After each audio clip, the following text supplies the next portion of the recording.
Zee 24 तास एक पाऊल पुढे। ब्रेकनंतर बातमी आता कोल्हापूरमधून। कोल्हापूरमधल्या रमणमाळ चौकात गोळीबार झालाय। या गोळीबारात एकाचा मृत्यू झालाय तर एक जण गंभीर जखमी आहे।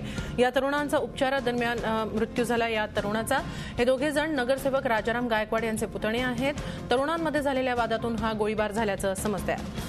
आपण या संदर्भात अधिक माहिती घेऊया आमचे प्रतिनिधी प्रताप नाईक यांच्याकडून। प्रताप, नेमका काय प्रकार घडलेला आहे? नगरसेवक राजाराम गायकवाड यांच्या पुतण्यांपैकी एकाचा मृत्यू झालेला आहे, त्यांच्यावर हा गोळीबार झाला, कारण कळू शकलंय?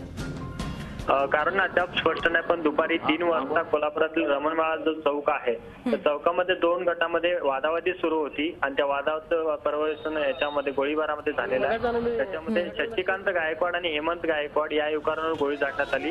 याच्यामध्ये दोघेही तरुण हे गंभीर जखमी झाले। त्यातल्या हेमंत गायकवाड जो आहे त्याला सीपीआर मधल्या हॉस्पिटलमध्ये उपचारासाठी दाखल करण्यात आलं। त्यावेळी हेमंतचा मृत्यू झाला तर शशिकांत गायकवाड हा खासगी रुग्णालयात हलवण्यात आलेला आहे। त्याच्यामुळे तो अजूनही गंभीर आहे। पण हल्लेखोर जे आहेत ते तिघेही फरार आहेत। त्यांची नावं स्पष्ट झालेली आहेत, पण पोलिसांनी अजून दुजोरा दिलेला नाहीये। त्याच्यामुळे पोलीस त्यांचा कसून तपास करतायत। धन्यवाद प्रताप, आपण दिलेल्या या माहितीबद्दल। रमणमाळ चौकात झालेल्या या गोळीबारात एका तरुणाचा मृत्यू झाला तर एक जण गंभीर जखमी आहे। झी 24 तास एक पाऊल पुढे।